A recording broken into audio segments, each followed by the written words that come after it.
सांगली जिल्ह्यातील वशी या एका छोट्या गावामधून येऊन वर्षाला 25 करोडचा रेव्हेन्यू करणारे वॉलस्टार टेक्नॉलॉजीचे founder and CEO Pratap Patil sir आज आपल्या पॉडकास्टवर आहेत. नशिबाने जॉब लागला, परत त्याच्यातून नॉलेज घेतलं, परत एका MNC कंपनी कॅपजेमिनीमध्ये जॉब केला, तिथला स्ट्रक्चर हायरार्की समजून घेतल्या. मी कॉलेजला असतानाच मला माहित होतं की मी कंपनी काढणार आहे. कुणी 16 तास दिले, कुणी विकेंडला. हे याचं फळ आता ऍक्च्युली ते दिसतंय, म्हणायला हरकत नाही. ती 2-3 क्लायंट संपल्यानंतर खरी रेस चालू होती की आता क्लायंट्स कसे मिळवायचे. जर तुम्ही मार्केटिंग प्रॉपर केलं तर तुम्हाला कदाचित सक्सेस होण्याचे चान्सेस आहे. ओके, सर्व्हिस बेस्ड कंपनी कशी ग्रो केली पाहिजे, इंटरनॅशनल क्लायंट्स, इंटरनॅशनल ऑफिसेस आणि कोल्हापूरमध्ये IT पार्क होणार का, या विषयावर आपण चर्चा केली आहे. फ्रेशर आणि एक्सपिरियन्स माणूस म्हणलं कशाला, ज्यावेळेला एक्सपिरियन्स माणूस काम करतोय त्याची क्वालिटी आणि फ्रेशर माणूस काम करतोय त्याची क्वालिटी याच्यात जरा तफावत असते. इंटरनॅशनल मार्केटला काय होतं, पर वीक तुम्हाला पैसे यायला चालू होतात, त्यामुळे तुमचं ते रिकरिंग बिझनेसच ते ऑटोमॅटिक सिस्टीम चालू. आपलं कसं ऑफिस केबिन पाहिजे, असं टकाटक पाहिजे, 20-25 लाख रुपयाचं फर्निचर पाहिजे, अशा काही गोष्टी केल्या नाहीत. आम्ही ते पैसे बिझनेस मध्येच घाल. भविष्यात तुमच्या लाईफ मध्ये काय करायचं, तुमचं टार्गेट काय आहे, गोल सेट केलं तर मला वाटतं की हे 100% सक्सेस रेशिओ येऊ शकतो. अगदी सरळ, सोप्या आणि रांगड्या भाषेत झालेला हा पॉडकास्ट तुम्हाला खूप काही मिळवून देईल, म्हणून हा पॉडकास्ट तुम्ही शेवटपर्यंत बघा.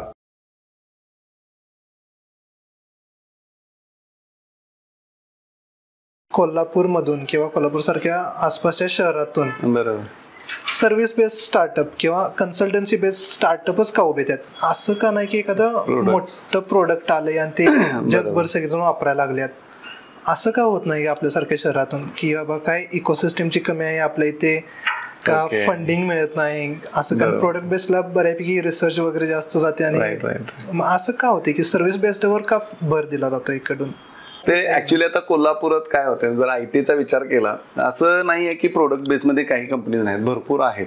म्हणजे तुम्ही जर बघितलं तर अराउंड आपला एक आमचा ग्रुप आहे, कोल्हापूर IT असोसिएशन आहे, त्याच्या अंडर अराउंड आम्ही 130 कंपनीज आहेत. त्यामध्ये जर बघितलं तर अराउंड एक 40 ते 50 कंपनीज ह्या प्रोडक्ट बेसमध्येच आहेत. आता तुम्ही ते म्हणताय प्रोडक्ट बेस नाहीये, याचं दुसरं मत की काय आहे की असे प्रोडक्ट नाही आहेत की जे खूपच प्रसिद्ध झाल्यात, अशा पद्धतीचे नसतील. बरं, आता काही आहेत. आता आपल्या इथं तुम्ही हॉस्पिटॅलिटी मॅनेजमेंट म्हणजे रेस्टॉरंट लॉजिंग मॅनेजमेंटचं पण एक मोठा प्रोडक्ट आहे, हॉस्पिटल मॅनेजमेंटचं पण प्रोडक्ट आहे, CRM. आता जर तुम्ही मनोरमा बघितलं, आर्यन सॉफ्टवेअर बघितलं, किंवा आपले कॉमसर्व आहेत, त्यांचे पतसंस्था बँकिंग मॅनेजमेंट आहेत, अशा आपल्या बऱ्याच कंपनीज आहेत ज्यांचे स्वतःचे प्रोडक्ट आहेत आणि त्या प्रोडक्टची कॉस्टच अराउंड 15-20 लाख रुपये आहे. मग असे प्रोडक्ट्स आहेत. आता तुम्ही मनोरमाचं बघितलं तर भरपूर पद्धतीनं, म्हणजे साऊथ आफ्रिका वगैरे भरपूर कंट्रीज मध्ये आहेत, मुंबईमध्ये वगैरे सगळ्या महानगरपालिकेच्या हॉस्पिटल्सना ते सॉफ्टवेअर वापरलं जातं. आपलं म्हणजे आर्यन सॉफ्टवेअरचं एक रेस्टॉरंट किंवा हॉटेल मॅनेजमेंट सॉफ्टवेअर आहे, जसं पेट पूजा वगैरे, त्या कॉम्पिटिटर मधलंच मोठं प्रोडक्ट आहे. सो ते पण भरपूर लोक, म्हणजे त्यांचा पण क्लायंट बेस अराउंड 2000 पेक्षा जास्ती क्लायंट बेस आहे ऑल ओव्हर महाराष्ट्र. फक्त मग एवढे हॉटेल्स वगैरे वापरतात.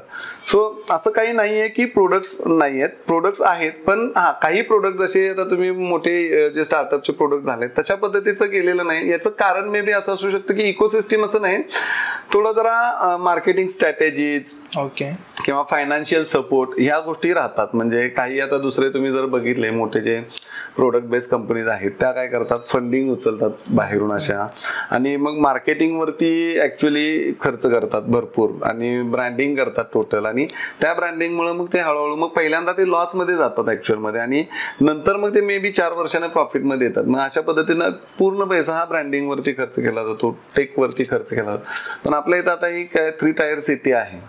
मग याच्यामध्ये काय होतं की एवढा पैसा अवेलेबल होत नाही, किंवा एवढा कोणी इन्व्हेस्टर मोठा मिळत नाही, किंवा आपल्या इथल्या लोकांना सुद्धा असं वाटत नाही की बाबा आपण कुठेतरी दिल्ली, मुंबई किंवा बाहेरचे इन्व्हेस्टर्स मिळतील, असं तेवढे काय म्हणतात आपण कनेक्ट नाही आहेत. मग त्यामुळे तेवढा ते फंडिंग मिळत नाही, किंवा आपल्या इथं काय होतं की बाबा थोडे पैसे तरी का होईना मिळवत जायचं, लॉस मध्ये नाही जाऊन चालत, कारण आपला खर्चच त्याच्यावरती भागत असतो. डेली मंथली जो खर्च आहे तो त्यावरती भागत असतो. त्यामुळे मग थोडं हळूहळू हे होतात. पण बाकीचे मोठे प्रोडक्ट असतात ते काय करतात, एकदम एक कन्सेप्ट करतात, एक 2 कोटी 5 कोटी 10 कोटी 50 कोटी फंडिंग उचलतात, मग त्यातून चांगले टेक हायर करतात, त्यांना चांगल्या सॅलरीज देतात, आपली स्वतःची सुद्धा सॅलरीज काढतात, मार्केटिंगला एकदम पैसे खर्च करतात, 2-3 महिने लॉस मध्ये जाऊन मग नंतर एकदा मार्केट सेट झालं की मग जातात.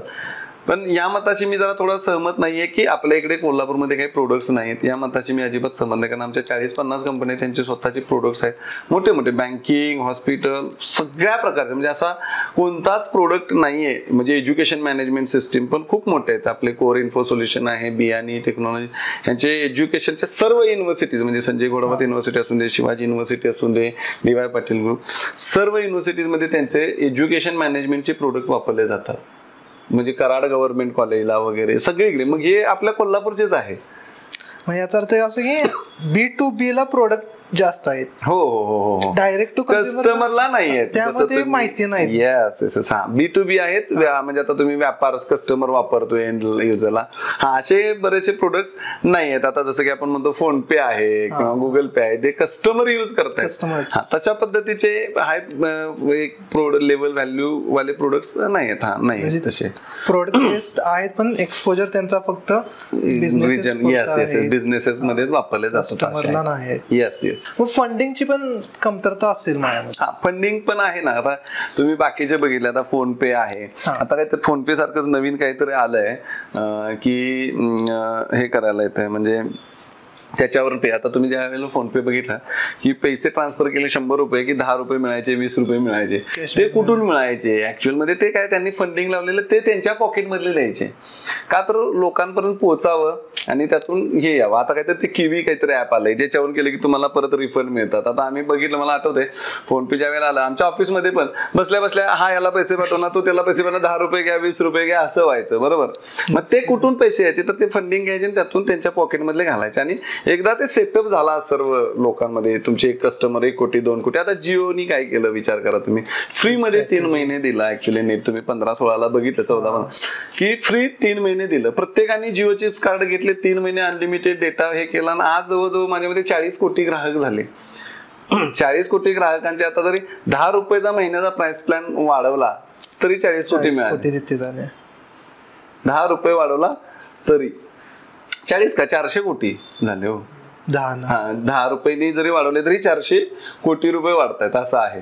मग ऍक्च्युली ते जो आहे त्याच्यासाठी इनिशियल फंडिंग आणि इनिशियल असणारी आपली स्ट्रेंथ ती ही आहे. मग तशा इथं आपल्या इथं तशा काही झालेल्या नाहीत ऍक्च्युअल मध्ये.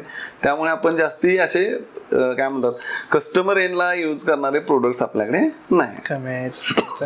आता सर्व्हिस बेस्ड जे चालू करतात, आता ही मोस्टली वेब डिझाईन आहे, मोबाईल ऍप आहेत, त्याचं इंजिनिअरिंगच्या कॉलेजला असताना, कॉम्प्युटर सायन्स शिकताना लास्ट इयरला प्रत्येकाला बऱ्यापैकी होते की आपल्याला सगळे ते मग आपण कोणाच तर काम करून देऊया आणि आपण क्लायंट्स गोळा करूया, असं प्रत्येकाचं. तुमची सुरुवात त्या इथंच कुठेतरी झाली होती का? की नाही, तशी काही सुरुवात झाली नाही आणि तशी सुरुवात नको असं मला वाटतं. कारण ऍक्च्युली काय होतंय, आता तुम्ही जर बघितलं ना, आता स्टार्टअपला 5 लाख 10 लाख फंडिंग मिळतात म्हणून मुलं काही करतात, पण त्यांना असं विजन नसते की बाबा मला ते काय करायचं आहे. मग आता ते काय करतात, आता कॉलेजला कुठेतरी 20,000ची 30,000ची नोकरी करण्यापेक्षा आता फंडिंग मिळतंय आपल्याला, ते करूया. आणि मग बघा तुम्ही, म्हणजे स्टार्टअप झाले, भरपूर झाले, पण किती सक्सेसफुल झाले? 1% तर झाला का?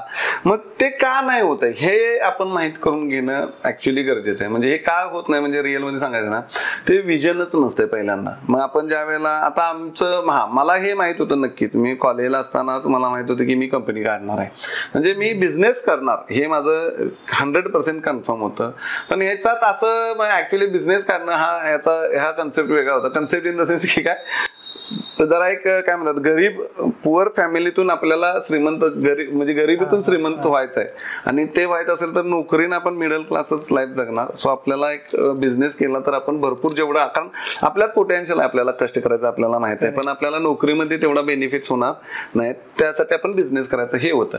पण हे करत असताना मला त्यावेळेलाच माहित होतं की आपल्याला डायरेक्ट बिझनेस करता येणार नाही, फायनान्शियल सपोर्ट मिळणार नाही. आपण पहिला 2 वर्ष तरी किमान जॉब करायला पाहिजे. ऍक्च्युली त्यात 2 वर्षाचा 8 वर्ष झाले सोडा, पण त्याचा काही हे नाही. पण ते विजन होतं किंवा एक जे गोल सेट केलं होतं की मी बिझनेस करणार, ते अल्टिमेटली केलं. मग त्याच्यामध्ये तुम्ही जर बघितलं तर पहिल्यांदा जॉब करताना, म्हणजे आता जे 23-24 हे चालू आहे, पण आता म्हणतो थोडं रिसेशन चालू, त्याच्यापेक्षाही वाईट सिच्युएशन होती म्हणायला हरकत नाही 2007ला.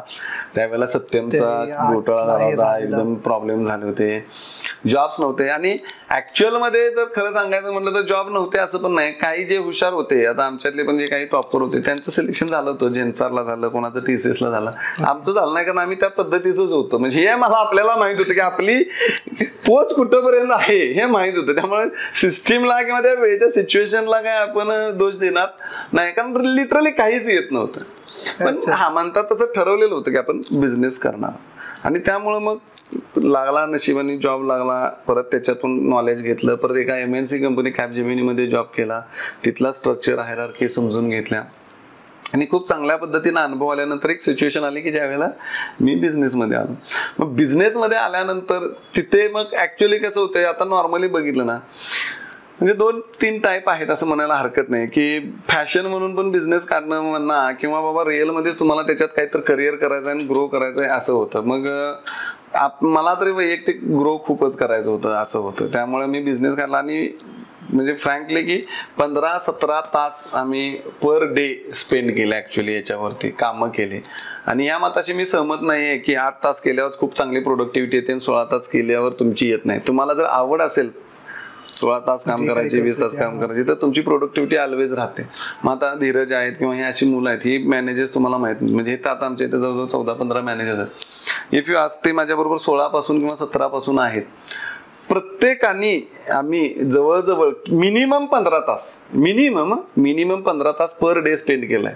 आणि तुम्ही आता मगाशी म्हटला की हे एवढं एम्पायर कसं तुम्ही उभा केलं वगैरे, तर त्याचं सर्वस्वी जे आहे ते ह्या सर्व लोकांना, आत्ताचे एम्प्लॉय आहेत त्यांनाही आहे, पण जी सुरुवात झाली त्यावेळेला जे आम्ही 20-25 लोक होतो आणि त्यांनी जे पर डे 8 तास द्यायला पाहिजे त्याच्याऐवजी जे 15 तास, कोणी 16 तास दिले, कोणी विकेंडला, हे याचं फळ आता ऍक्च्युली ते दिसतंय म्हणायला हरकत नाही. मग त्यामध्ये मी होतो, म्हणजे मीही 15 तास 17 तास दिलं. मग मी असं नाही केलं की मी ओनर आहे, तुम्ही फक्त राबायचं आणि मी राबणार नाही. आम्ही सगळ्यांनी राबला, सगळेजण म्हणजे एन्जॉय करायला. माझ्यामध्ये PVR होतं त्यावेळेला, प्रत्येक शनिवारी किंवा रविवारी PVR ला मूवी बघायला जायचो, शनिवारी संध्याकाळी क्रिकेटनी खेळायला. सगळे आम्ही एक 25 जे होतो सगळं तेच करायचो. त्यांना म्हणजे पर्सनल लाईफ म्हणजे आम्ही एक 20-25 लोक, एखादा हेच फॅमिली, हेच आमची फॅमिली, हेच लाईफ. आणि असंच आणि असं जवळजवळ तुम्ही जर बघितलं तर आम्ही 2020 पर्यंत, कोविड पर्यंत आम्ही असं सर्वांनी काढलं. आणि एवढ्या गोष्टी मिळवल्या, एवढ्या गोष्टी टेक्नॉलॉजीमध्ये आम्ही गेलो, एवढ्या आमचं हे झालं ना, फायनान्शियली सुद्धा स्ट्रॉंग झालो आम्ही. मग त्यामुळे मग ही प्रॉपर्टी आम्ही 2018ला घेतली, बिल्डिंग बांधली, सगळ्या गोष्टी झाल्या आमच्या, काहीच प्रॉब्लेम नाहीत. असं स्ट्रगल म्हणजे काय, आम्ही स्ट्रगल म्हणजे काय फायनान्शियली स्ट्रगल काही केलं नाही. कारण खरं सांगायचं तर ITचा बिझनेस काढायला काय लागतं, एक लॅपटॉप लागतो आणि इंटरनेट लागतं. त्याला काय तुम्हाला कच्चा माल आणाय, मशिनरी आणायला लागत नाही. त्यामुळे त्या फायनान्शियलचा काही स्ट्रगल नाही झाला, म्हणजे केला नाही. फायनान्शियल सिच्युएशन वीक होते हे वेगळं आहे, पण आम्हाला काही फायनान्शियल स्ट्रगल काही करावा लागला नाही. आणि फर्स्ट डे पासूनच आम्ही पैसे मिळवायला लागलो, हा विषय झाला. आणि आम्ही इंटरनॅशनल मार्केटला काम करत असल्यामुळे जर इंडियामध्ये काय होतं, पैसे पेंडिंग राहत आहेत 2 महिने 4 महिने, क्लायंट देत नाही, तसं नाही. इंटरनॅशनल मार्केटला काय होतं, पर वीक तुम्हाला पैसे यायला चालू होतात. त्यामुळे तुमचं ते रिकरिंग बिझनेसच ते ऑटोमॅटिक सिस्टीम चालू. मग यातलं पैसे काढायचे, ते खर्च करायचे, मिळवायचे, नवीन एम्प्लॉय हायर करायचे, मग इन्फ्रा घ्यायचं, हे करायचं. फक्त पहिला इनिशियल लेवलला आम्ही 3 वर्ष, मला आज आठवतंय की आम्ही काय चैनी बाकी केल्या नाही. चैनी म्हणजे ऑफिस, आपलं कसं ऑफिस केबिन पाहिजे, असं टकाटक पाहिजे, 20-25 लाख रुपयाचं फर्निचर पाहिजे, अशा काही गोष्टी केल्या नाहीत. आम्ही ते पैसे बिझनेस मध्येच घातले. मग आता आपण 2-3 प्रश्नांची उत्तर एकदमच दिला आहे तुम्ही. आता सर्व्हिस बेस्ड स्टार्टअप मध्ये आता जसं म्हटलं की कॉलेजमध्ये काय काय मुलं चालू करतात, बरोबर, पहिले 2-3 क्लायंट्स त्यांना मिळून जातात की आपल्या रिलेशन मधले कोणतं आहेत, नेटवर्क मधले कोणतं आहेत, त्यांचा काहीतरी बिझनेस आहे, त्यांना वेबसाईट करून दिली, ऍप करून दिलं. पण तेवढे 2-3 क्लायंट झाले की त्यांचं स्ट्रगल करा चालू होते की पुढचा क्लायंट कुठनं आणायचा. मग असं का होते, किंवा असं ज्यांना होतंय त्यांनी काय केलं पाहिजे, किंवा एक तर तुम्ही म्हटलं की पहिला एक्सपिरियन्स घ्यायचा जॉबचा. हे आता 2 पार्ट आहेत, एक एक्सपिरियन्स घेऊन येणे आणि एक डायरेक्ट चालू करतात आणि स्ट्रगल करत राहतात. मग एक्सपिरियन्स घेतलेला कसा फायदा होतोय आपल्याला आणि डायरेक्ट होतं. आता चालू करताना दोन्ही वेळेने चालू करतात. आपण आता एक्सपिरियन्स घेतलेल्याचं तुम्हाला सांगितलं तरी पण एक सारांश सांगतो की एक्सपिरियन्स घेतल्याने काय होतंय की तुमचं लॉंग टर्मचं समजतं. म्हणजे ती 2-3 क्लायंट संपल्यानंतर खरी रेस चालू होती की आता क्लायंट्स कसे मिळवायचे. आणि इथंच अडकतो माणूस. मग एक्सपिरियन्स घेतला की काय होतंय, तुम्ही एखाद्या समजा छोट्या कंपनीत जॉब करायला गेला तर तिथे समजतं ना तुम्हाला कशा पद्धतीनं क्लायंटला पिच केलं जाते, काय पद्धतीनं मार्केटिंग स्ट्रॅटेजीज वापरल्या जातात, कशा पद्धतीनं डेव्हलपमेंट केलं जाते, ह्या गोष्टी शिकू शकतो आपण किमान 1-2 वर्षात, किंवा अजून कनेक्ट वाढवू शकतात. आज समजा कॉलेजमध्ये असाल तर तुमचे 10 लोकांची रिलेशन आहेत बिझनेसमॅन, पण त्यावेळेला तुम्ही बिझनेस करताय, जॉब करताय 2 वर्ष 3 वर्ष, त्यावेळेला तुमच्या अनेक 20-30 लोकांशी कनेक्ट वाढतात, म्हणजे 40 लोकांची. मग त्यावेळेला तुम्ही ज्यावेळेला तिथून पुढे बिझनेस चालू करणार त्यावेळेला तुमच्याकडे 2-3 च्या ऐवजी 10-15 येणार, आणि त्या 10-15 मधून कोणाच्या परत रेफरन्सने असं वाढू शकतं. मग आता तोच प्रॉब्लेम जरा मला तरी वाटतोय, म्हणजे मी ते नाकारणार नाहीये किंवा त्याला काही आर्ग्यू करत नाहीये, पण इनिशियल लेवलला हे मला तरी सध्या पटत नाहीये की कॉलेजमध्ये एक वेबसाईट चालू करायची. मग वेबसाईट चालू करताना काय होतंय बघा, मग ते मार्केट पण डाऊन केलं जातं, 5,000 रुपयाला द्यायची, 7,000 रुपयाला द्यायची. मग कॉलेज लेवलला 5,000-7,000 म्हणजे खूप असतात, कारण मिळतायत ना, आणि आपल्याला येतंय म्हणून माणूस 5,000-7,000ची वेबसाईट करून देतो. त्यामुळे ते मार्केट, वेबसाईटचं मार्केट पण ऍक्च्युली डाऊन होतंय की वेबसाईट 5,000-7,000ला मिळते, आणि 1-2 संपल्या की मग पुन्हा जरा प्रॉब्लेम येतो, मग नंतर क्लायंट मिळत नाहीत. का रिझन काय की कॉलेजमध्ये असताना शेवटी आपण कॉलेज आहे, मग फ्रेशर आणि एक्सपिरियन्स माणूस म्हणलं कशाला, ज्यावेळेला एक्सपिरियन्स माणूस काम करतोय त्याची क्वालिटी आणि फ्रेशर माणूस काम करतोय त्याची क्वालिटी याच्यात जरा तफावत असते. मग तुम्ही ज्या वेळेला 2-3 लोकांची केलेली असते ती काम चलाव झालेलं असते ऍक्च्युली, ती काय त्या लेवलला गेलेली नसते. एखादी कंपनी आहे समजा 10 वर्ष एक्सपिरियन्स वाल्या कंपनीने केलेली वेबसाईट आणि एक फ्रेशरने केलेली वेबसाईट, ह्याच्यामध्ये तफावत असते ना मग त्या क्वालिटी, त्यामुळे तुम्हाला काही रिकरिंग मिळत नाही जास्त, आणि मग तिथे आपण स्टकअप होतो. आणि प्रॉब्लेम काय झालेला असतो की जरी रिकरिंग मिळाला तरी आपणच फायदा काय पडलेला असतो की मी 5,000 वेबसाईट देतो. मग 5,000 वेबसाईट देतो म्हटलं की तुम्ही जरी तुम्हाला रिकरिंग महिन्याला 1 मिळाले, महिन्याला 2, तुम्ही किती, एकटा माणूस हा किती वेबसाईट करू शकतोय महिन्याला? कारण काय होतं, एकटा माणूस मी म्हणतो आठवड्याला 1 वेबसाईट, अशा महिन्याला 4 वेबसाईट करू शकतो असं गृहीत धरा.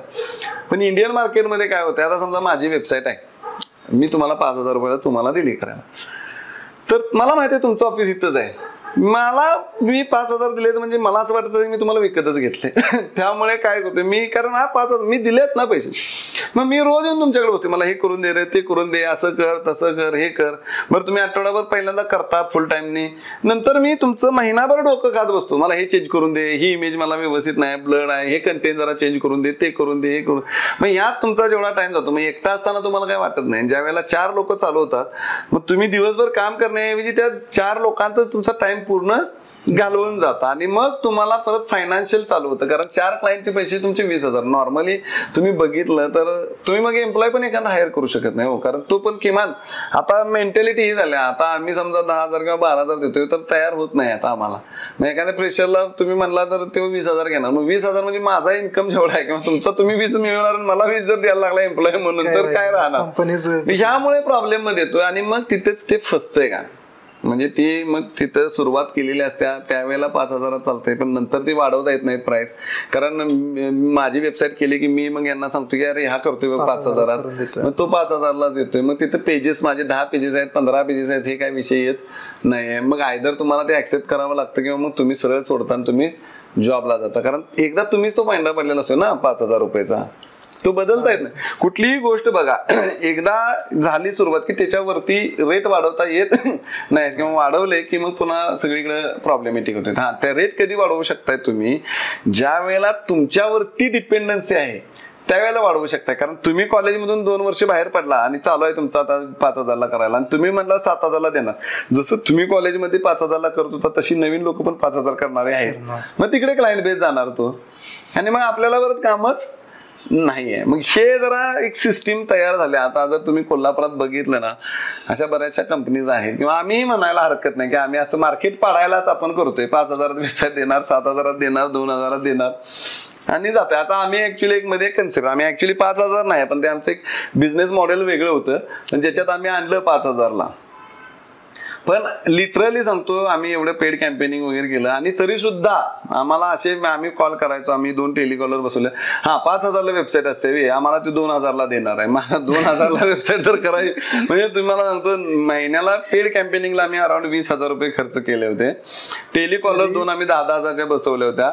अराउंड एक 2,200 ते 2,300 लोकांना कॉल केले ज्यांची इन्क्वायरी आल्या वगैरे असं, आणि त्यांना विचारलं नाही 2,000 रुपयाला वेबसाईट येते, 5,000ला वेबसाईट असते, असं करून ते सुद्धा आम्हाला क्लायंट मिळाले नाही. म्हणजे आता त्या वेबसाईटचं मॉडेल तुम्ही विचार, म्हणून आम्ही म्हणजे वॉलस्टार टेक्नॉलॉजीज हे आम्ही इथल्या लोकलच्या ह्याच्यामध्ये कामच करत नाही. आम्ही डायरेक्टली फक्त US, ऑस्ट्रेलिया, तिथला लोएस्ट म्हणलं तरी आमची $700 तरी वेबसाईट जाते. म्हणजे एक 50-60 हजार रुपयाला तरी किमान वेबसाईट मिळते, जी तीच वेबसाईट इथं आम्ही 2,000ला आम्हाला द्यायला लागतं. मग कशाला असं होतंय.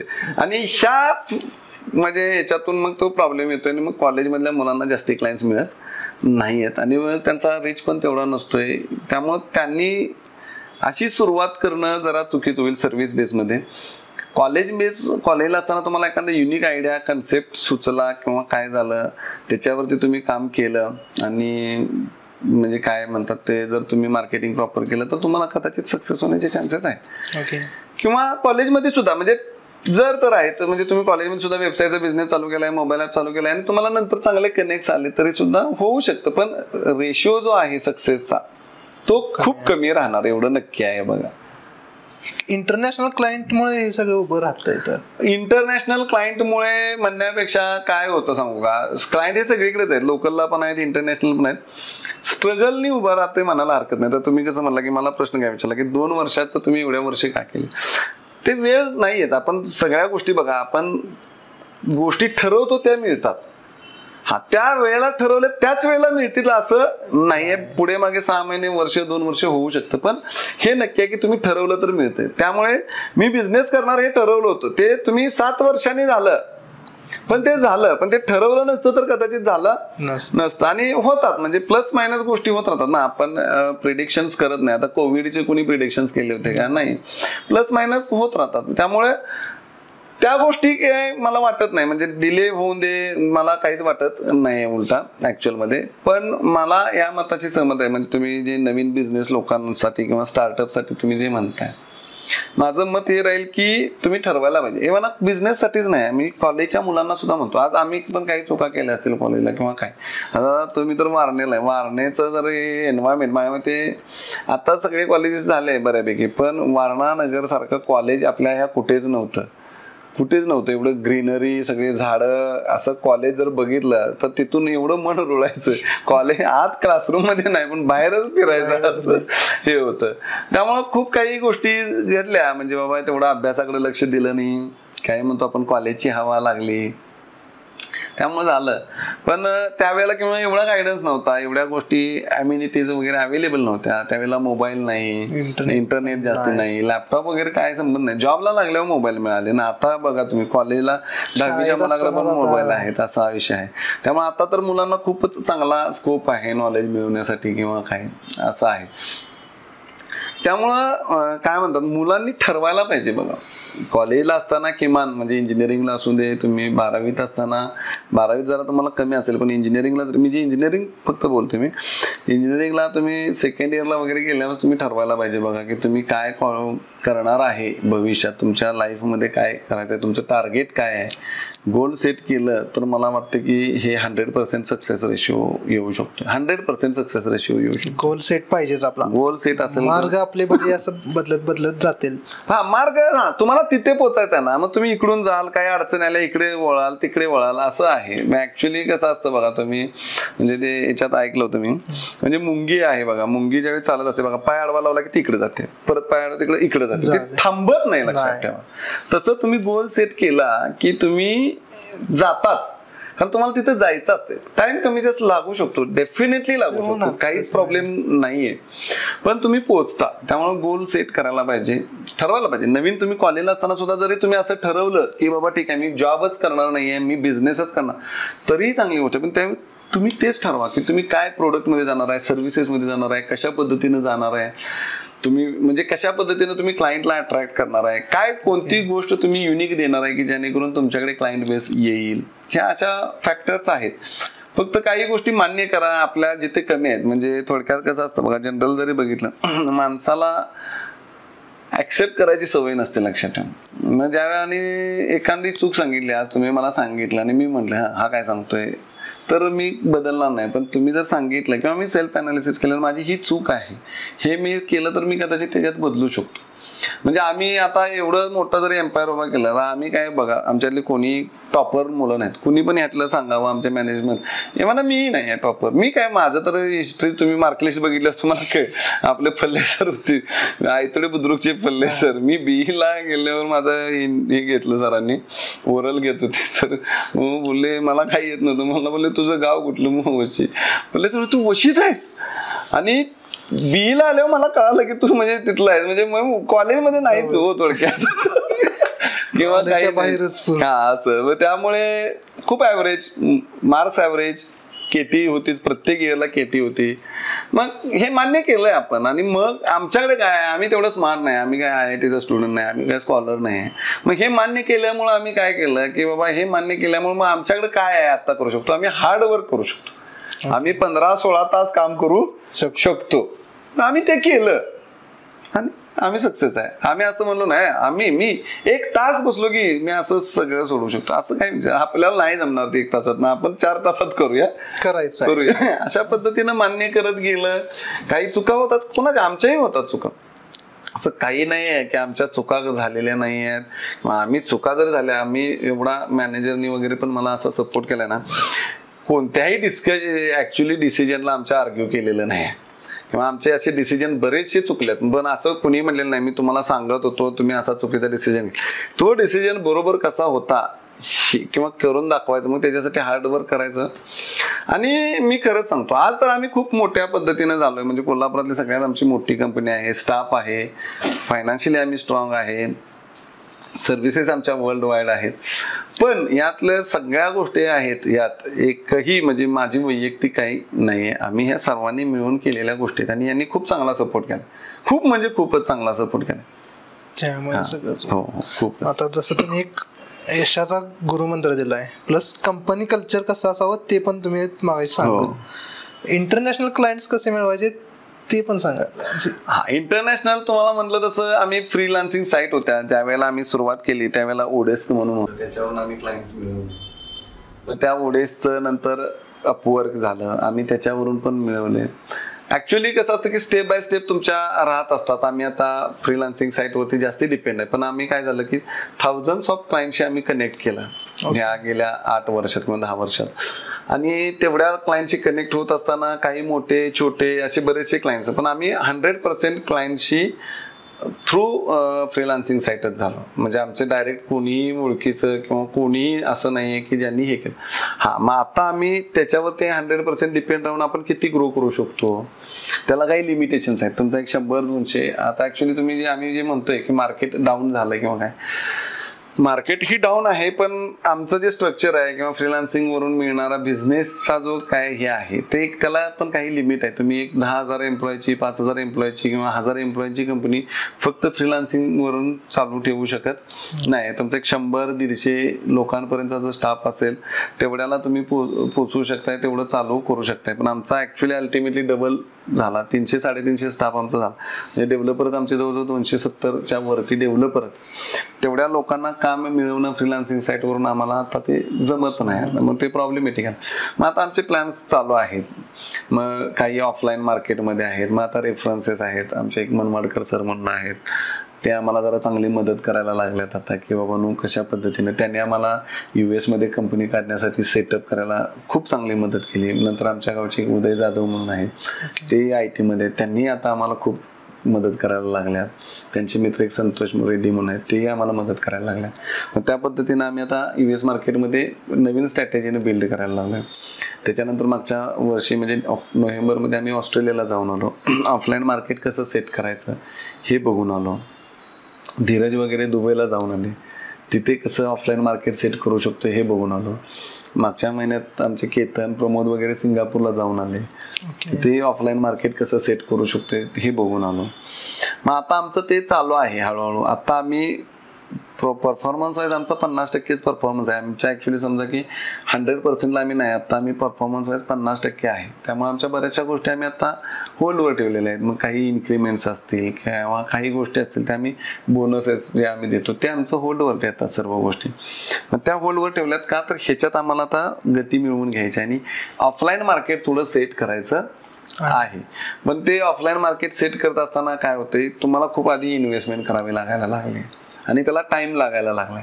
मग तेवढे पेशन्स आम्हाला नाही आहेत. मग आमच्या सवयीप्रमाणे आम्हाला आठवड्याला पैसे हे आमच्या सवयीतनं आम्ही अजून तेवढी इन्व्हेस्टमेंट करायला आमचं तेवढं ते झालेलं नाही.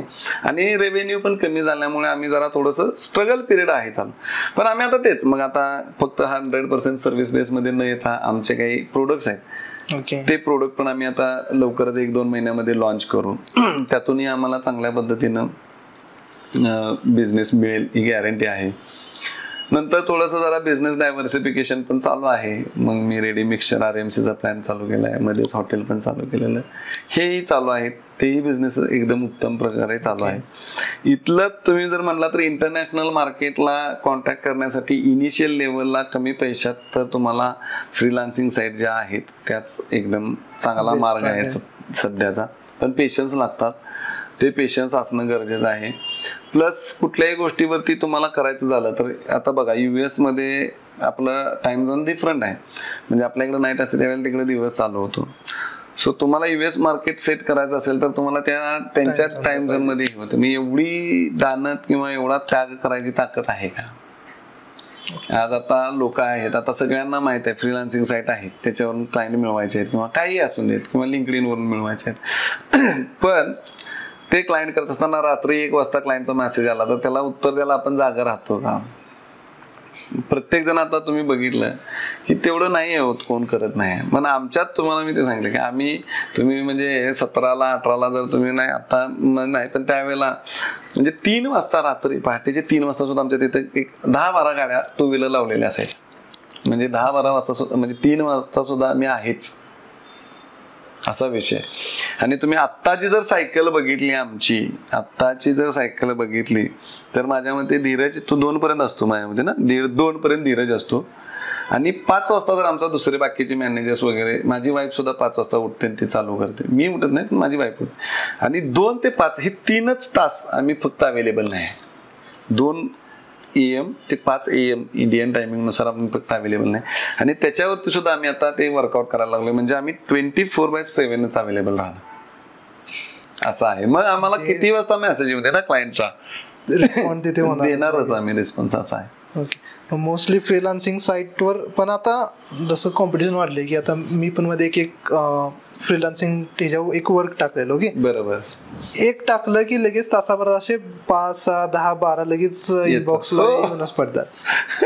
त्यातून कसं आपलं हे करू शकतो? ते होतच ना सर, कॉम्पिटिशन हे सगळीकडेच आहे. लक्षात ठेवा, तुम्ही इंडियन मार्केटमध्ये एखादं सुपर मार्केट काढलं आणि ते सुद्धा चालायला लागलं तर त्याच्या बाजूला दुसरा सुपर मार्केट टाकतोय, हे टाकतोय, हे सगळं जा.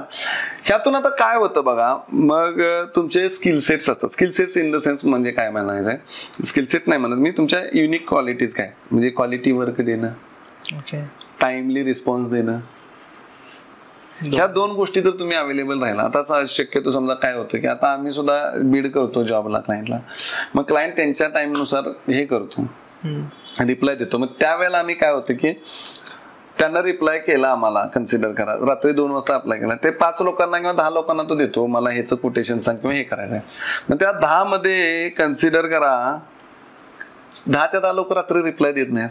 त्या 10 मध्ये 2च लोक समजा रिप्लाय आहेत, मग आम्ही आहे किंवा तुम्ही आहे, दोघं आपण आहे, त्या दोघातच कॉम्पिटिशन येतो. अल्टिमेटली 10चं कॉम्पिटिशन 2 मध्ये आलं. कशा बेसिसवर? अवेलेबिलिटीच्या बेसिसवर आलं. हा, मग आता त्यातून तुमचं आलं की मग दोघांशी कॉम्पिट करणं सोपं आहे.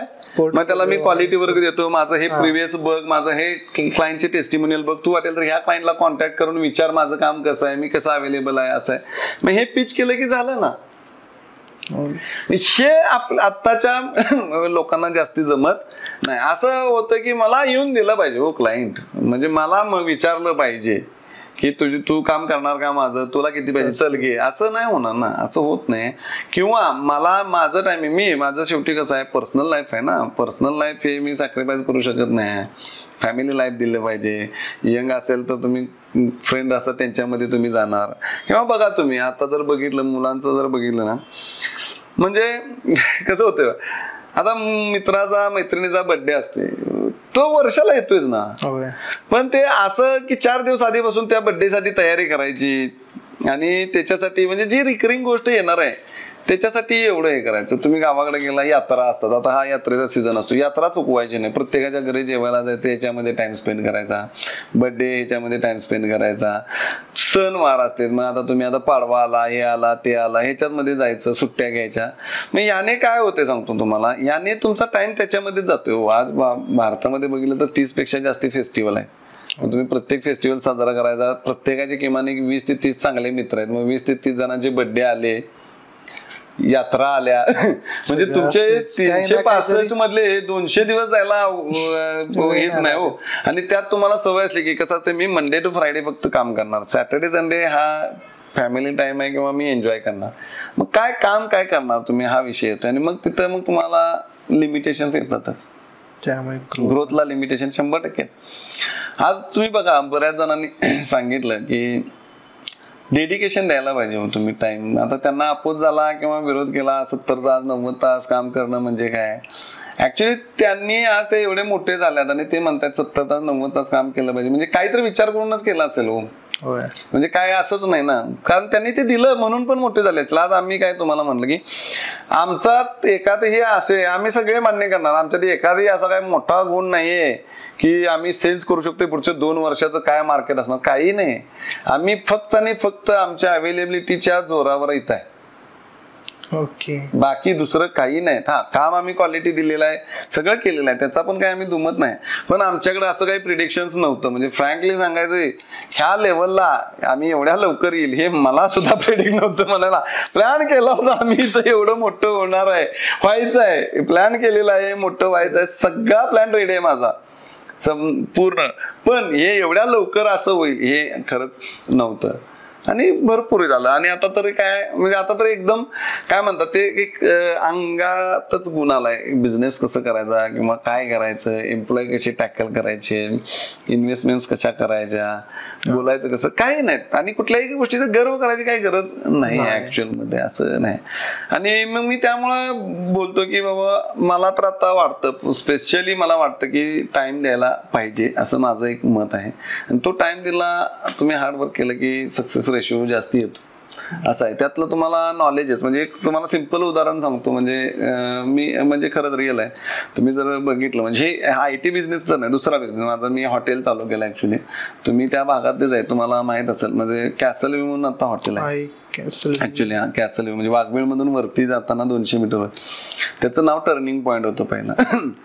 त्याचं टर्निंग पॉईंट होतं. मग ते माझ्या मते आय थिंक 15ला चालू झालं असेल बघा. 15ला चालू झाल्यानंतर खूप मोठे तिथं पैसे खर्च केले, जे पहिले ओनर होते त्यांनी खूप पैसे खर्च केले, सगळं झालं. आणि फायनान्शियली खूप म्हणजे त्यांनी प्लॅन केला होता 50% समजा 70% बांधकाम केलं, परत बिझनेसच होईना.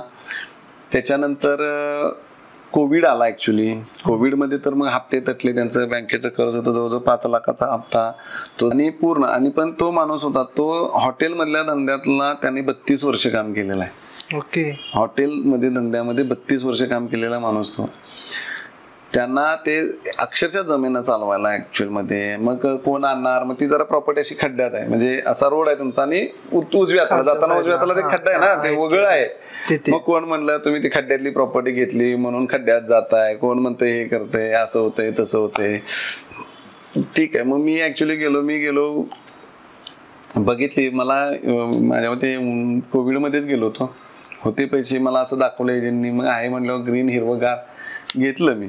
त्यावेळेला ऍक्च्युली बघा तो किती डिसिजन चुकीचा होता बघा, की ती प्रॉपर्टी घेताना मी तिथे बिझनेस काय होतोय, आपल्याला त्यातलं धंद्याला नॉलेज काही बघितलं नाही. 2.5 कोटीला प्रॉपर्टी घेतली, झाला विषय मिटला. घेतला आणि घेतल्यानंतर बघायला गेलो तर तिथे धंदाच काय होईना की. मग तिथे आम्ही सेकंड वेव्ह होती, बंद होतं. परत आम्ही 2-4 लोक भरले, 4-5 लोक भरले. त्यांना कोणाला 15, कोणाला 12, कोणाला 9 अशी सॅलरी.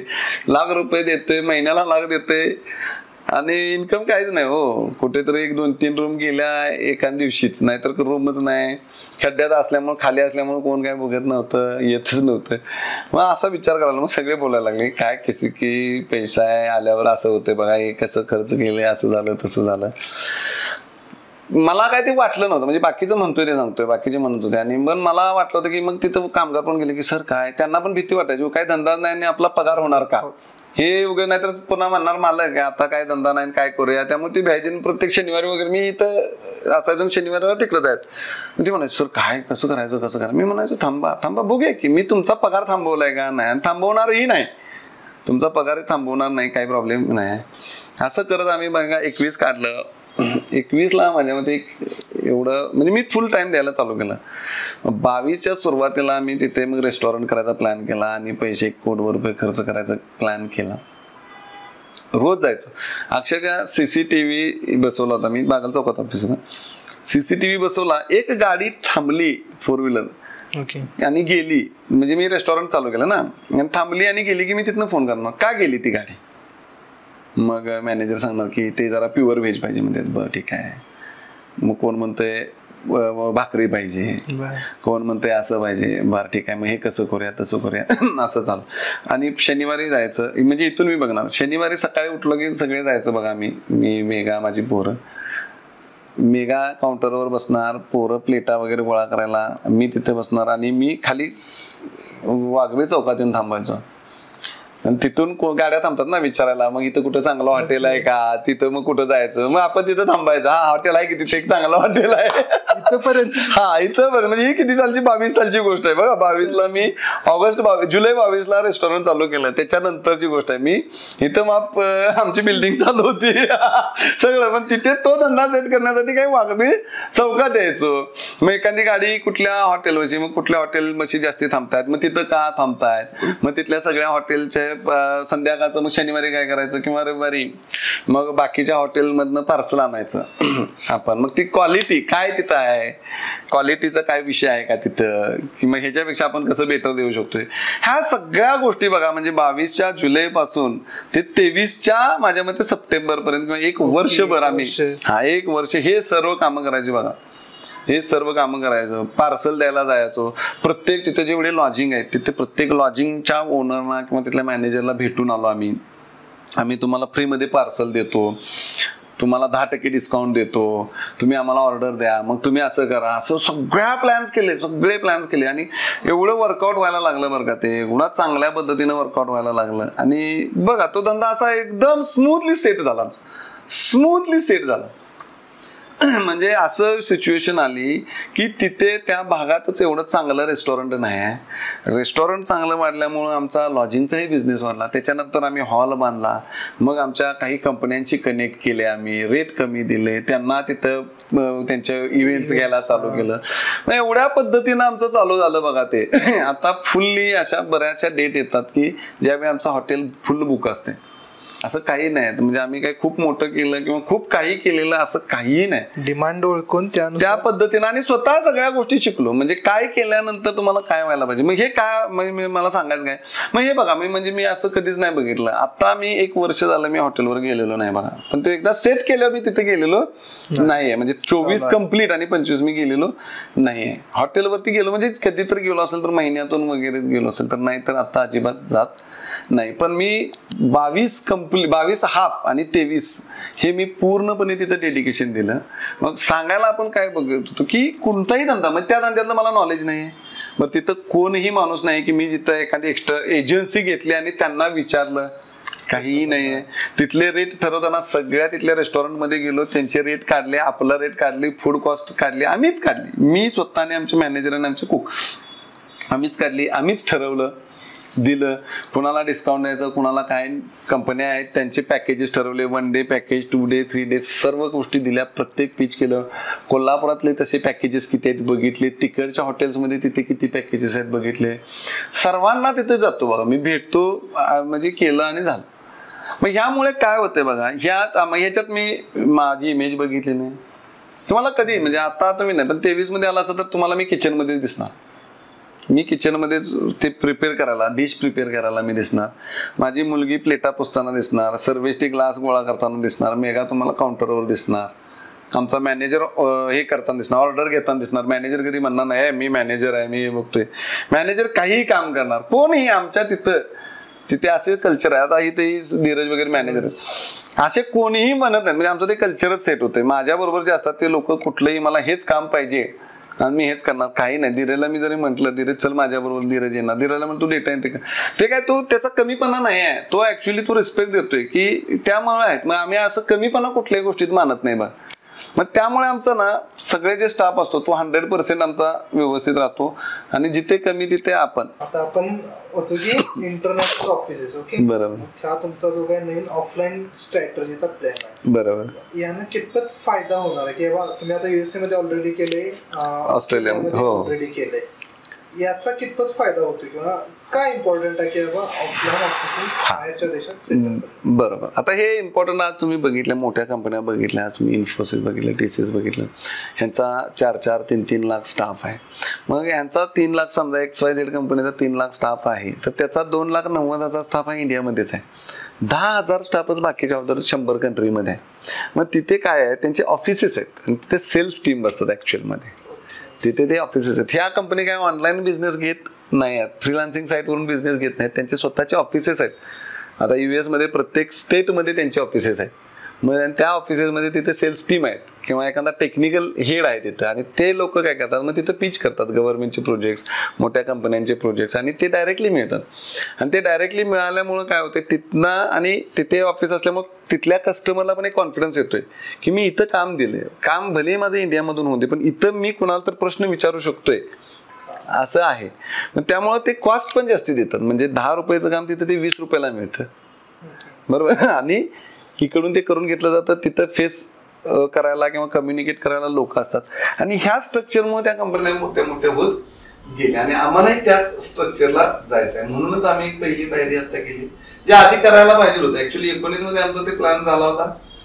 19 मध्ये जाऊन आलो आम्ही US ला पण काही अंशी जरा थोडं फसलं आणि नंतर 20 मध्ये मग कोविडच आला. 21 कोविड मध्ये गेला. 22 कन्स्ट्रक्शन काढलं. 23 जरा हॉटेलकडे लक्ष दिलं. 24 मध्ये मग जरा थोडस डाऊन टाइम आल्यानंतर मग 24 हे आम्हाला कम्प्लीट एक वर्ष गेलं की व्हाय वी आर नॉट ग्रोईंग हे फाइंड आउट करण्यामध्ये आमचं जवळजवळ 1 वर्ष गेलं की आपण ग्रो का होत नाही आता. म्हणजे पहिल्या आमचं कसं होतं की एक्झॅक्ट डबल ग्रोथची सवय लागली होती आम्हाला 16 पासून. 10 रुपयाचे 20, 20चे 40, 40चे 80 असं 20 पर्यंत आम्ही करत गेलो आणि 21 एंड पासून म्हणजे 22च्या सुरुवातीपासून आम्ही अशाच लाईनला आहे. मग 21 मध्ये काय वाटलं म्हणजे 21 मध्ये काय नव्हतं वाटलं.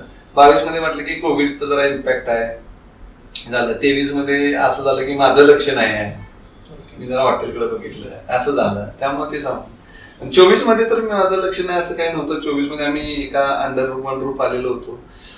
लक्ष दुसरीकडे नव्हतं काही तरी आम्ही ग्रो होत नाही.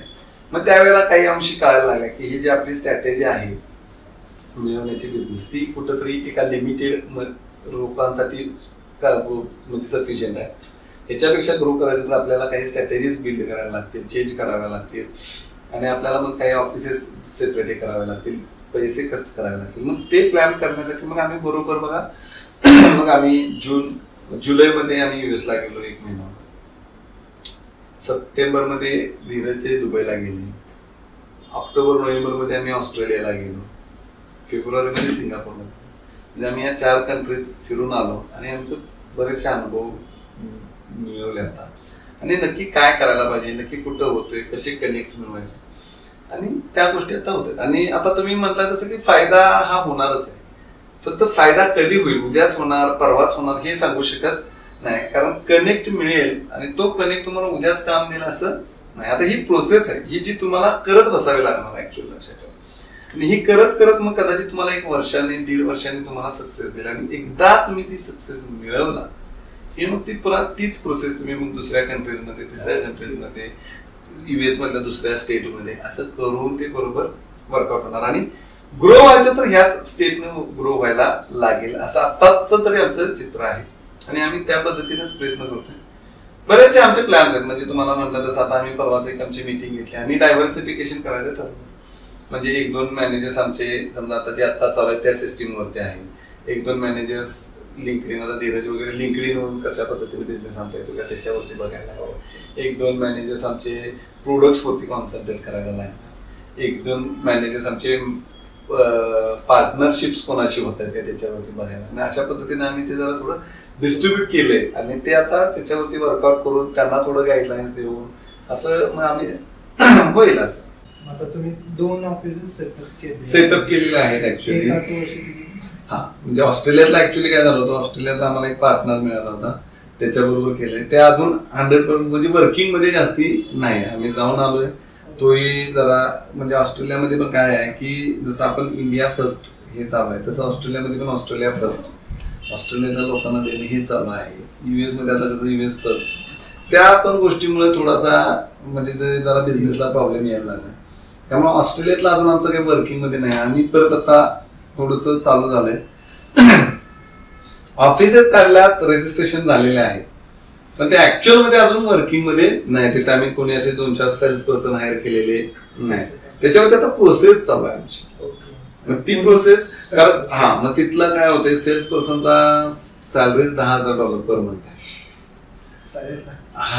मग ते $10,000 स्पेंड करून तो येणार का बिझनेस तुम्हाला, किमान $20,000 तर द्यायला पाहिजे.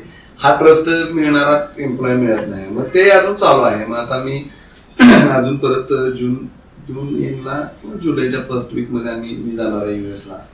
आता परत जाणार म्हणजे आता एक ट्रिप आमची झाली अशी, आता परत आमची तीच ट्रिप होणार.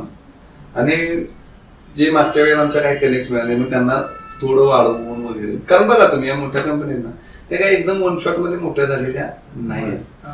किती वर्ष लागली त्यांना. म्हणजे आता इन्फोसिस 90-89 ला चालू झाली, 89-90 ला तर डाऊन टाइम मध्ये होती. परत थोडं जरा IT आल्यानंतर असं करत ते आता वाढलं. आम्हाला तर आत्ताच 10 वर्ष झाली ऍक्च्युअली. आणि त्यात आम्ही भरपूर चांगल्या स्टेजला आहे. आम्ही आता तेवढ्या लेवलला जाण्यासाठी आमच्या स्ट्रॅटेजीज बदलायला पाहिजेत आणि त्या आम्ही करायला लागलेलो आहे. त्या बदलणार पण आहे. आणि आता ते चालू आहे, आमचं प्रोसेसिंग चालू आहे. डेफिनेटली ग्रो होणार. आता हे तुम्ही म्हणलं की का ग्रो होत नाही, फ्लॅट ग्रोइंग रेट चालू आहे, ते सगळे अनालिसिस केलं. हो बरोबर.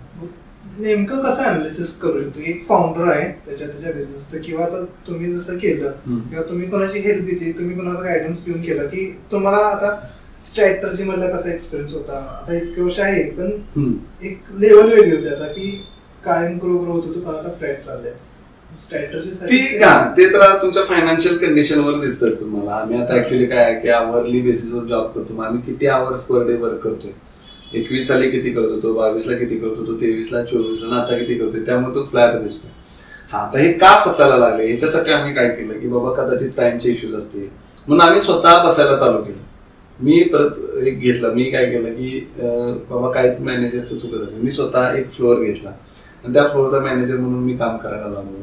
मग जवळजवळ 1.5 महिने म्हणजे 24च्या बघा मी मार्च आणि एप्रिल 2 महिने मी पर्सनली काम केलं ऍक्च्युअल मध्ये. आणि मी स्वतःच ते आम्ही अशी पोरं म्हणजे आम्ही सगळ्यांना मिटिंग घेतली, सगळ्यांमध्ये घेतलं की माझ्याबरोबर मी मॅनेजर आहे आणि माझ्याबरोबर किती लोकांना काम करायचं आहे. फक्त माझ्याबरोबर जो काम करणार त्याचं पर्सनल लाईफ हे नसणार आहे, लक्षात ठेवायचं.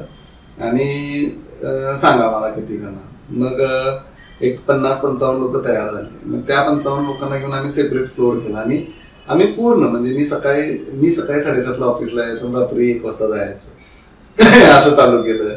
एम्प्लॉई पण रात्री 12, 1, 2 सगळे बसायला चालू केलं. मग एक बिझनेस तिथं काय झाला, एवढं सगळं केल्यानंतर आमचा एक बिझनेस 20 to 30% वाढला. म्हणजे त्या फ्लोअरचा समजा 20 to 30% वाढला. मग एवढं कष्ट करायला लागलं, म्हणजे सगळं सोडावं लागलं. मग आम्ही 55 ना, आम्ही मग टोटल समजा 300 होतो. 300 ते 55 लोकांना सोडलं. मग 300 ते 300 जणांनी सगळं सोडल्यानंतर मग तसं 20% तुम्ही वाढणार असाल. पण याच्या पुढे काय किंवा आता आपला जो रेट आहे आमचा समजा आता $10-12 आमचा आवरली रेट आहे, त्याच्या पुढे आवरली रेट आपल्याला घ्यायचं असेल तर काय करायचं. मग हे विचारलं गेलं. असं त्या सगळ्यांनी डिस्कशन, मग आमच्या मॅनेजर्स बरोबर डिस्कशन, मग कोण सांगतोय की हे करूया आपण ते करूया.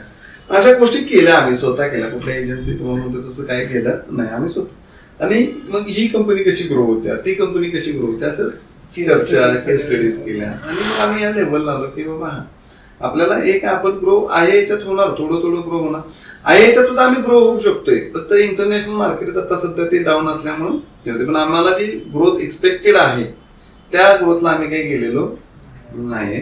त्या ग्रोथ जाण्यासाठी मग ही स्ट्रॅटेजी आम्ही आता हे करायला लागलो. आम्ही ही स्ट्रॅटेजी करत असताना मग आम्ही आता ठरवलंय की बाबा 50 ते 70 लाख रुपये या वर्षाने स्पेंड करायचे ऍक्च्युली ट्रॅव्हलिंग वरती असतो. मग यातून आता दुसरा एक अजेंडा काय केला की आता आमचे मॅनेजर्स आहेत ते लोकांना पण आता 8-8 वर्ष काम करून सुद्धा ते इथंच करतात, म्हणजे कोल्हापूर सोडून कुठे गेलेले नाही. मग त्यांना पण घेऊन जायचं.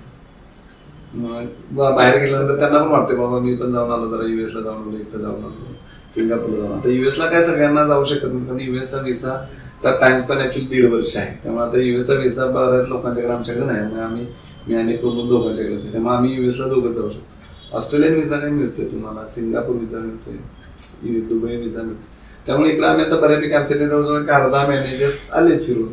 मग आम्ही एक इव्हेंट होता परवा, मग नेपाळला इव्हेंट होता, तर नेपाळला पण आमचे 2 मग नेपाळला पण आमच्यातले 2 मॅनेजर्स जाऊन आले असं. मग ते आम्ही आता चालू केलं. मग त्यातून काय होतंय ते तिथं काहीतरी जाऊन शिकतायत आणि त्यांना पण फिरून आल्यासारखं थोडं होतंय. म्हणजे हे असं जरा चाललंय बिझनेस ट्रिपच. येस, अशा पद्धतीने चालू आहे.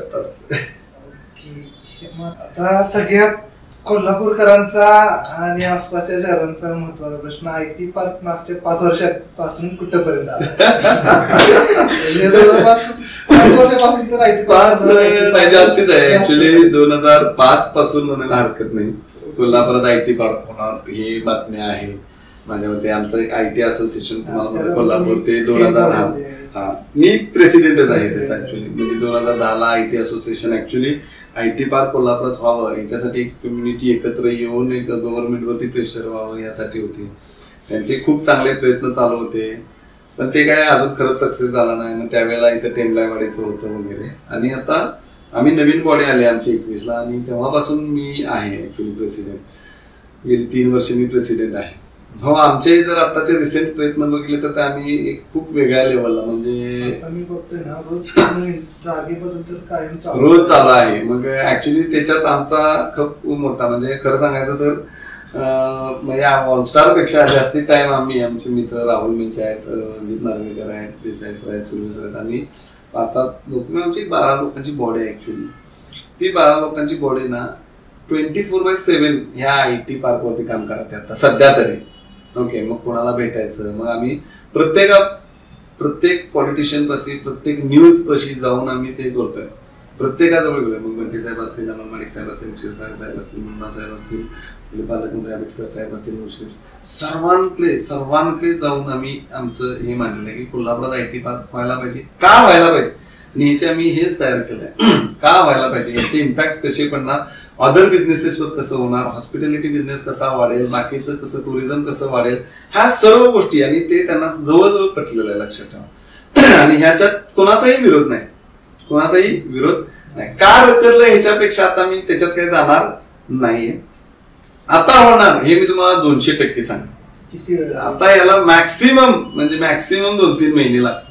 आता तुम्ही जर कालचीच बातमी बघितली, जागा ही हस्तांतर म्हणजे पहिला आमचं सांगोळचीच होती जागा द्यायची, मग ती फॉरेस्टची होती, मग त्याच्यावरती एक ऍक्च्युली एप्रिलला अजित पवार साहेबांच्या बरोबर मीटिंग झाली ऑनलाईन, पालकमंत्री वगैरे सगळे होते. त्यावेळेला अजित पवार म्हणजे तुम्ही तर बघतो म्हणजे अजितदादाने सांगितलं की ते टाइम लिमिटच असते, ते नाही म्हणले तर होणार नाही, पण ते करणार म्हणले की ते होणार. मग त्यावेळेला सांगितलं की 10 तारखेपर्यंत मला ते जागेचं हे करून द्यायचं. 10 तारखेपर्यंत दुसरी जागा, आता ही शेंडा पार्कमध्ये जी जागा आहे ती कृषीकडे आहे. 10 तारखेपर्यंत कृषीला दुसरी जागा फाइंड आउट करायची कोल्हापूर जिल्ह्यातली आणि पटकन ट्रान्सफर करून घ्यायची. 1 तारखेला सांगितलं होतं. आणि ऍक्च्युली जर तुम्ही बघितलं तर आज 18 तारीख आहे. कालच्याच बातमीत बघितलं तर काहीतरी 19 का 20 जागा फाइंड आउट झालेल्या आहेत. आता त्या कृषीला दाखवायचे, त्यातली एक जागा फाइंड आउट झाली की ती कृषीला द्यायची आणि ही जागा हँड ओव्हर करून घ्यायची. एवढाच मुद्दा राहिलेला आहे. IT पार्क हे झालेलंच आहे असं म्हणायला हरकत नाही. थोडा फक्त आता काय फक्त जागांची अदलाबदल, ती जागा मग परत शेंडापार्कची जागा MIDC कडे जाणं आणि MIDC कडून मग ते प्लॉटिंग करून मग काही कोल्हापूरच्या कंपन्यांना, काही बाहेर इंटरेस्टेड असतील मग त्यांना ह्या गोष्टी होणार आहेत. मग ते आता ते अलोकेशन वगैरे 1 वर्ष लागेल, 6 महिने लागतील माहित नाही, पण जागा हस्तांतरण हे पुढच्या 1 महिन्याच्या आत होणार आहे हे नक्की. आणि हे झालेलं आहे. आता ते काही म्हणजे आता ते कोणीच बदलू शकत नाही. आता एवढ्या मिटिंग आणि अशा पद्धतीचे डिसिजन झालेत ना, ते आयटी पार्क होणार नाही किंवा त्यात खोडा घालणं किंवा काही हे आता कोणीही बदलू शकत नाही. शिक्का पडलेला आहे, हे आयटी पार्क हे होणारच आहे. आणि ह्यात कोल्हापूरच्या कंपन्यांना तर चांगलाच बूस्ट मिळणार हे नक्की. नेमका आयटी पार्क म्हणजे कसं होणार आहे स्ट्रक्चर आपल्या कोल्हापूरच्या आयटी पार्कचं कसं? आता स्ट्रक्चर ते अजून काही क्लिअर नाही, पण ते प्लॉटिंग होणार आहे हे कन्फर्म आहे. MIDC कडे जाऊन प्लॉट्स होतील, मग 1000 स्क्वेअर फूट पासून 5000चे प्लॉट्स होतील. ते कशा पद्धतीने डिस्ट्रीब्यूट करायचे याच्यावरती अजून काही विचार हे झालेले नाहीत. त्याच्याबरोबर आता आम्ही IT असोसिएशन म्हणून आम्ही तर आहेच. आता कसं होतं की यामध्ये काय जागा म्हटलं की काही लोक ज्यांच्या कंपन्या नाहीत ते पण येऊन हे करू शकतात.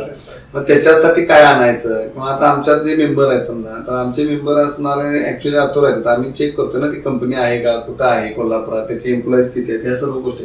त्यामुळे आम्ही आता कलेक्टर ऑफिस असू दे किंवा MIDCला ते चालू आहे आमचं की बाबा IT असोसिएशनचे मेंबर्स असतील तर ते आम्ही व्हॅलिड आहे बघा, त्यांची कंपनी आहे, तो कोणीही बाहेरचा नाहीये. त्यामुळे त्यांना पण कसं प्राधान्य देता येईल, किंवा आपण एक आमचा प्रतिनिधी, तुमचा प्रतिनिधी, अजून गव्हर्नमेंट मधले प्रतिनिधी घेऊन ते व्हेरीफाय करूया की यांची IT कंपनी आहे का, तो किती रिअल मध्ये बिझनेस आणू शकतोय, देऊ शकतोय. कारण जागा घ्यायला कोण कोण जाणार होत ते व्हायला नाही पाहिजे. ह्याच्यासाठी सुद्धा आमच्या काही स्ट्रॅटेजीज आता चालू आहेत आणि त्या डेफिनेटली वर्कआउट होणार. आम्ही प्रामाणिकपणे म्हणजे कोल्हापूरला त्याचा बेनिफिट झाला पाहिजे, कोल्हापुरातले जे स्टुडंट्स आहेत त्यांना फायदा झाला पाहिजे, या पद्धतीच्या स्ट्रॅटेजीज येतील आणि गव्हर्नमेंट तसंच करणार मला वाटते गॅरंटीड.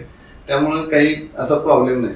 आणि तुम्ही जो म्हणला तो IT पार्क हे होणार हे नक्की, हे 200%. बाहेरच्या कंपन्या पण इथे ऑफिस टाकतील आता सध्या तर वाटत नाहीत, कारण काय आता सध्याचं मार्केट विचार केला किंवा मोठ्या कंपन्यांना येण्यासाठी पहिला इन्फ्रा दाखवायला लागतं. म्हणजे काय होतंय, पहिला इन्फ्रा तयार झालं, तिथं काही कंपन्या आपल्यातल्या गेल्या की मग बाबा हा मग आम्ही पण येतो असं म्हणायला चालू करतील. डायरेक्ट आता ते जर माळ दाखवलं तर तिथं कोणी म्हणणार नाही. जर इन्फ्रा चालू झालं मग इन्फ्रा डेव्हलप होईल ते आणि हळूहळू येतील ना कंपनी. आणि ऍक्च्युअल मध्ये तुम्ही जर बघितलं तर कुठल्याही कंपन्या, आज मोठ्या कंपन्या आपण म्हणतो, त्या मोठ्या कंपन्या छोट्या कंपन्यातूनच मोठ्या झाल्या असा विषय आहे. त्यामुळे मोठी कंपनी आल्यावरच ते सगळं चेंज होणार किंवा IT पार्क होणार, ह्या गोष्टीशी जरा मी काही सहमत नाहीये. मोठी कंपनी आल्यावर पण होणार आणि काहीच होणार. पण त्याच्यात जर तुम्ही बघितलं तर छोट्या कंपन्या आहेत. आज आमच्याकडे काही 10 लोक असणाऱ्या, 12 लोक असणाऱ्या, 15 लोक असणाऱ्या कंपन्या आहेत. आणि असे आमच्याकडे जवळजवळ कोल्हापुरातल्या 350 IT कंपनी आहेत. त्या कंपन्यांकडे मिळून जवळजवळ 9000 एम्प्लॉय आहेत. आणि जर ह्यात आता कंपन्यामध्ये काय होते की आज त्या भाड्याने आहेत, कुठं काय आहेत, किंवा त्यांना दाखवायला इन्फ्रा नाहीये, किंवा मोठ्या कंपन्यांचं काय होतं, काही कंपन्या इन्फ्रा दाखवा म्हणतात ना, मग ते नाहीये. मग आज जर त्या कंपन्यांना स्वस्तामध्ये कमी किंवा कमी किमतीमध्ये जर जागा मिळाल्या तर त्या सुद्धा आपल्याला हे होतील, बूस्ट होतील. आणि त्या कंपन्या तिथे गेल्या एका ठिकाणी आल्या की आज तुम्हाला पण माहित नाही, आता कोल्हापुरात 350 IT कंपन्या कोणालाच माहित नाही, त्या तिथं सगळ्या आल्या तर बाबा हे IT पार्क आहे. जसं आज आता म्हणतो आपण महाद्वारला गेल्यावर तिथं ज्वेलर लाईन आहे, ही लाईन आहे, ती लाईन आहे, किंवा MIDC आहे, तसं ITच्या कंपन्या स्कॅटर्ड आहेत, सगळीकडे पसरलेल्या आहेत. त्या एका ठिकाणी आल्यावर सुद्धा बराचसा फरक पडेल. आणि ह्या आता जी 9000 एम्प्लॉयमेंट आहे ती अप्रॉक्स डबल एका वर्षातच होईल. म्हणजे 9 चे 18,000 व्हायला वेळ लागणार नाहीये. ऑटोमॅटिक जर आता कसा विषय आहे बघा, तुम्ही जर बघितलं आता मोठ्या कंपन्यांचं काय म्हणतो, आता समजा XYZ कंपनी आहे मोठी, ती कंपनी पुण्यात आहे म्हणून पुण्यातले एम्प्लॉय घेत नाही. ती कंपनी ते टॉपर लोक हुशार आहेत, त्यांना मग ते भारतातला कुठलाही असून घेणार. ती मग पुण्यात असली काय आणि कोल्हापुरात आली म्हणून कोल्हापुरातले एम्प्लॉय घेणार नाही, लक्षात ठेवा. पण कोल्हापुरातल्या कंपन्या ज्या आहेत त्या पुण्यातले, मुंबईतले, दिल्लीतले एम्प्लॉय हायर करत नाही आहेत. कोल्हापूरच्या कंपन्या ह्या इथल्याच जे 27 इंजिनिअरिंग कॉलेजेस आहेत त्यातले एम्प्लॉय हायर करतात. त्यामुळे जर इथला रोजगार वाढवायचा असेल तर तुम्ही इथल्याच कंपन्यांना बूस्ट द्यायला पाहिजे, लक्षात ठेवा. म्हणजे त्यामुळं IT पार्क हे होणार त्याचा विषय नाही, पण कोल्हापुरात मोठी कंपनी आली म्हणजेच IT पार्क होणार या मताशी मी सहमत नाहीये. मोठी कंपनी येऊन दे, तुम्ही छोटी आणा, काही त्याच्यात विषय नाही. पण तुम्ही जर रोजगार निर्मितीच करायची म्हणत असाल कोल्हापूरच्या मुलांसाठी तर तुम्ही कोल्हापूरच्याच कंपन्यांना बूस्ट द्या. म्हणजे ही लोक इथलाच, कारण मोठी कंपनी येताना तुमच्यावर काय अग्रीमेंट करून येणार नाहीये MNC कंपनी की मी कोल्हापूरची पोरं घेतो. ती म्हणणार मला जी चांगली आहे तीच घेतो, टॅलेंट आहे तीच घेणार आहेत, लक्षात ठेवा. मग आजही काही त्या कंपन्या काही कोल्हापूरची मुलं हायर करत नाहीत असं नाही, करतात ना, येतात ना, KIT ला DY पाटीलला संजय गुणवत्ता येतात, त्या तुमची मुलं सिलेक्ट करतात आणि जातातच घेऊन. त्यामुळे त्या आल्यामुळे तुमचा काही फरक पडत नाहीये मोठा. विचार करा, हा त्या आल्यामुळे इथं काही 4-2 बाहेरची मुलं येतील, आमच्यामुळे तुमच्या कल्चरला किती धोका पोचेल हे जरा विचार करा. बाकी माझा काही विषय नाहीये. कल्चर हा, पण कोल्हापूरचे लोक इथं राहिली तर इथं कल्चरला धोका नाहीये. बाहेरून लोक जर आले तर कदाचित कल्चरला धोका होऊ शकतो. त्यामुळे कोल्हापूरच्या कंपन्यांना प्राधान्य दिलं आणि कोल्हापूरच्याच कंपन्यांना बूस्ट दिलं. बघा तुम्ही आज किती कंपन्यांचा तुम्ही हिस्ट्री करा, 5-6 एम्प्लॉयवरूनच ते आज लाख एम्प्लॉयवर गेले. तू बरोबर ना. मग त्यांना कुठल्या तरी राज्याच्या गव्हर्नमेंटने असून सपोर्ट केला असणार, त्यांना काहीतरी जागा दिली असेल, त्यांना काहीतरी कन्सेशन दिले असतील आणि मग त्या मोठ्या झाल्या. मग आज कोल्हापूरच्या कंपन्यांना जर कोल्हापूरच्या गव्हर्नमेंटने किंवा महाराष्ट्र गव्हर्नमेंटने जर सपोर्ट दिला तर त्याही मोठ्या होऊ शकतातच की. मग तो पण विचार व्हायला पाहिजे. म्हणजे ह्या एक न्यूनगंड आहे, म्हणजे काय माहित नाही की मोठीच कंपनी किंवा काही असं नाही. हे का होत नाही की बाबा एवढ्या 350 कंपन्या आहेत, ह्या कंपन्यांना आपण बूस्ट देऊया, यातल्या किमान मग 10 कंपन्या किंवा 20 कंपन्या मोठ्या होतील आणि त्या आपल्या कोल्हापूरचं नाव जगाच्या नकाशावर गाजवतील. होऊ शकतं ना. आणि माझं तर वैयक्तिक माझं मत आहे बघा, ही जागा कोल्हापूरची आहे शेंडा पार्क मधली, तर ती जागा देत असताना आपण कोल्हापूरच्याच कंपन्यांना देऊया आणि त्यांनाच मोठं करूया. त्यांना तुम्ही त्यांच्याकडून वाटेल तर म्हणा की तुम्ही एवढा बिझनेस वाढवायला पाहिजे, एवढ्या गोष्टी करायला पाहिजे. हे 100% तुम्ही काही कंडिशन्स घाला. कारण काय होतंय बघा, मॅन्युफॅक्चरिंग इंडस्ट्री आहे, तिथे काय होते, एखादी मोठी महिंद्रा सारखी कंपनी आली तर ती कंपनी छोटे छोटे पार्ट बनवायला बाकीच्या आपल्या छोट्या फाउंड्रीजना वगैरे देते. त्यामुळे तिथे बिझनेस वाढू शकतोय. मोठी कंपनी आल्यावर छोट्या कंपन्यांचा बिझनेस वाढू शकतोय. म्हणजे आज आता समजा इथले काही पार्ट आपले बनून महिंद्रा या कंपनीला जाते, त्याच्याऐवजी इथंच बनले जातील आणि इथंच ते मॅन्युफॅक्चर केले जातील. पण IT मध्ये असं नाही होते. IT मध्ये एखादी मोठी कंपनी आली आणि ती काय मग छोटे छोटे कामं छोट्या कंपन्यांना देत नाही, तर त्यांच्याकडेच ऑलरेडी लाख बसून आहेत, ते दुसऱ्या कंपन्यांना कामं कशाला देतील. त्यामुळं IT सेक्टर हे बाकीच्या सेक्टर बरोबर कम्पेअर करण्यात काही मजा नाही आहे. आणि ITचे हे वेगळं आहे. उलटा मोठी कंपनी आल्यावर काही फरक पडणार नाही, लक्षात ठेवा. म्हणजे इथल्या कंपन्यांना काही काम वाढणार नाहीये, काही गोष्टी होणार नाही. उलटा प्रॉब्लेम मध्ये येण्याच्या हा, मग तेच की, तर उलटा ते प्रॉब्लेम मध्ये येण्याचे चान्सेस आहेत. त्यामुळे आज काय होणार आहे की आज जे 9,000 लोक आपले इथले काम आहेत ती सुद्धा डबघायला येतील. आणि आज तुम्ही जर एक रिअल मध्ये बघितलं, प्रॅक्टिकल विचार केला बघा, एक कॉलेजचा आपण विचार केला तर एका कॉलेजमध्ये समजा 100 मुलं आहेत, त्या 100 मधली 10 टॉपर आहेत, लक्षात ठेवा. तर त्या 10 टॉपरना मोठ्या कंपन्या जॉब देतात किंवा 20 टॉपरना जे आहेत त्यातले 20 चांगले लोक आहेत त्यांना जॉब देतात. बाकीचे जे 80 लोक आहेत त्या 80 मधल्या लोकांना कोल्हापुरातल्या कंपनी काम देतात. म्हणजे मिड ऍव्हरेज असणारी मुलं जे आहेत त्यांना कोल्हापुरातल्या कंपनी काम देतात. बघा, ज्या राहिलेत ते लोक पुन्हा पुण्याला वगैरे क्लासेस करतात आणि मग नंतर त्यांना पुढे तिथल्या छोट्या कंपनीत किंवा इथल्या छोट्या कंपनीत अशी जॉब मिळतात. लगेच MNC मध्ये जॉब मिळत नाही त्या मुलांना. मग आज त्या मिड मुलांना जॉब कोण देतोय तर ह्या कोल्हापूरच्या कंपनी. मग आज एखादी जर मोठी कंपनी आली किंवा काही तुम्ही ह्या कंपन्यांना बूस्ट दिला नाही, ह्या कंपन्या बंद पडल्या, तर जे ऍव्हरेज मुलांना जॉब देणार आहे ते उलट बंद झालं. ते बंद झालं ना. आज आम्ही वॉलस्टारचा जर तुम्ही विचार केला, आम्ही कुठलेही टॉपर घेतलेले नाहीत ना, त्यामुळे आमच्याकडे टॉपर येतच नाही. टॉपर गेले की MNC कंपनी. मग आमच्याकडे जे मिड लेवलचे एम्प्लॉईज आहेत ते येतात, मग त्यांना वॉलस्टार काम देतय ना.